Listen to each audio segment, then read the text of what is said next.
All right, Governor Ron DeSantis reportedly preparing to throw his hat in the ring for 2024. Maybe this week, maybe next week. This as the NAACP issues a travel warning in Florida, claiming the state has become, quote, hostile to black Americans under DeSantis' leadership. So could this impact a potential run? Well, let's talk to somebody from Florida. Here with your reaction is House Oversight Committee Representative Byron Donalds from the great state of Florida. Congressman, good morning to you. Good morning.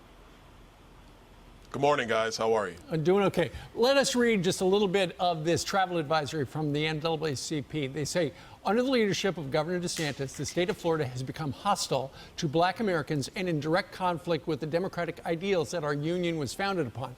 The NAACP hereby issues a travel advisory to African Americans and other people of color regarding the hostility towards African Americans in Florida. Why are they doing that?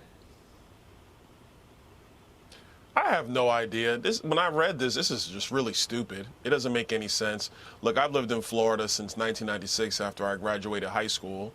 I went to college, got married, started a career, lived normal life, went to church, raised kids, coached sports. Yesterday when the Miami Heat, and congratulations to the Heat going up 3-0 in the Boston Celtics, by the way. But when the Miami Heat, were beating down the Celtics last night in Miami, TNT was showing footage of different boats in the water. And on a bunch of these different boats are black people having a good time out on the water. I don't even know what the NAACP is talking about. This is silly and it's dumb. It's political. It makes no sense. We should be focused on making sure people actually have the opportunity to achieve, which Florida is actually doing and thriving in way better than other states, let's say New York or California or Washington State.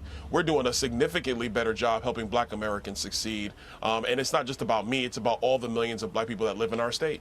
They're talking about they say regarding the hostility toward African Americans in Florida. Do you feel hostility? No.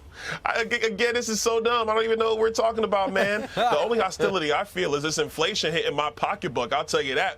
Because that inflation hitting everybody, that is hostile. When the price of food is up, when the price of gas, which is still up, and the fact that fentanyl is coming into every community in our country because of Joe Biden, maybe the NAACP should be focused on that because I know that's hostile. I'll tell you what, I thought you went into a little bit of a hostile but fair environment on Meet the Press this weekend.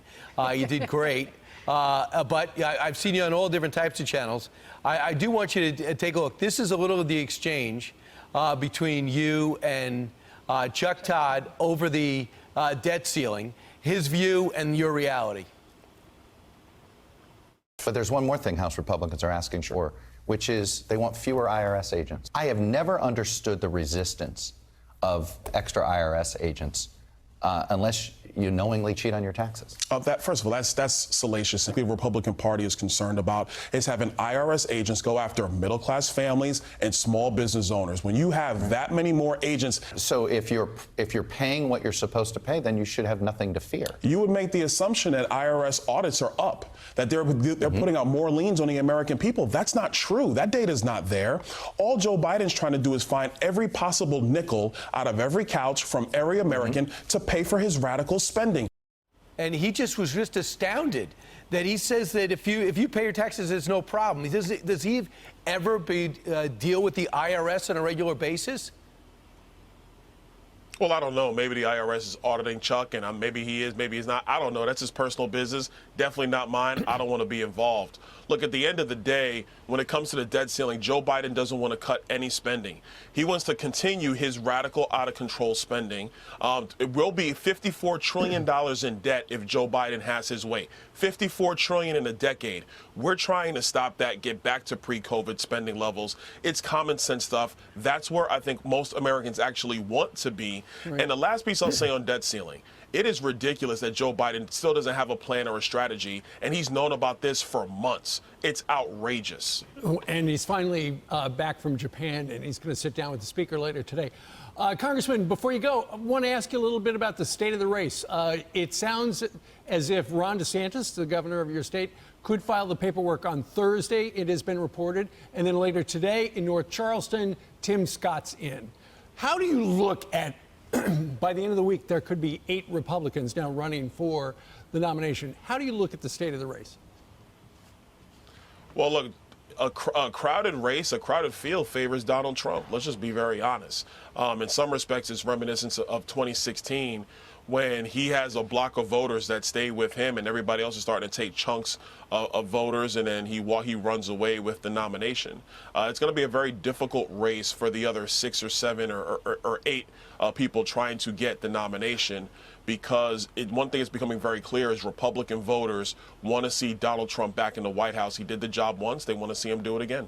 I don't know if you read the Axios article this morning, but it talks about the rise of black Republicans, the growing number of black Republican candidates. They talk about you and Tim Scott. They talk about Daniel Cameron, who is Kentucky's AG, who just won the Republican primary for governor, and Larry Elder. It says Republicans have made small but notable inroads with black men during the Trump era. Republicans elected 5 black members of Congress, all from states and districts with majority white constituencies.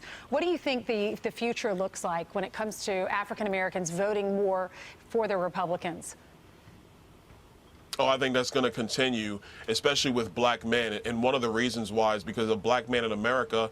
Number one, they're trying to provide for their family. Number two, they're trying to actually build wealth, something that has not occurred really in a black community in the history of our country. And you cannot build wealth if you have a system of government that overtaxes you and overregulates you. It just doesn't work. And so, to say it this way, when Donald Trump was president, man, my pockets were looking really good. And now that Joe Biden is president, everybody's pocket is looking lean. And black men aren't really for that. We want to have a thriving economy like everybody else. Congressman, that is very interesting because you also would say that there's only one party stopping school choice and charter schools. And that would help the minority community. And it's hard to mix the two. Finally, Senator Bill Cassidy has said over the weekend, like Governor Sununu, yeah, I like Donald Trump, but he can't win the general election. You believe differently. He's your guy. Why do you believe he can? Well, first of all, to Bill and to Sununu, man, y'all need to stop. Go sit down. I never heard any Democrat say that a certain Democrat can't win. They would never do that. I mean, come on, guys. Get in the game and realize what we're doing. But number two, more importantly, a lot of Americans who are not your typical household Republicans, they remember the country and how it was functioning under Donald Trump. They've had an opportunity to see 2 presidents now, and they realize that he is significantly better than the other. And then when you look at foreign policy, in my view, there is only one person that can get the country in a better place going forward, and that is Donald Trump, because he's been on the world stage. Other world leaders have dealt with him, and they know what time it is when he's in charge of the United States of America. Congressman Byron Donalds, thanks so much.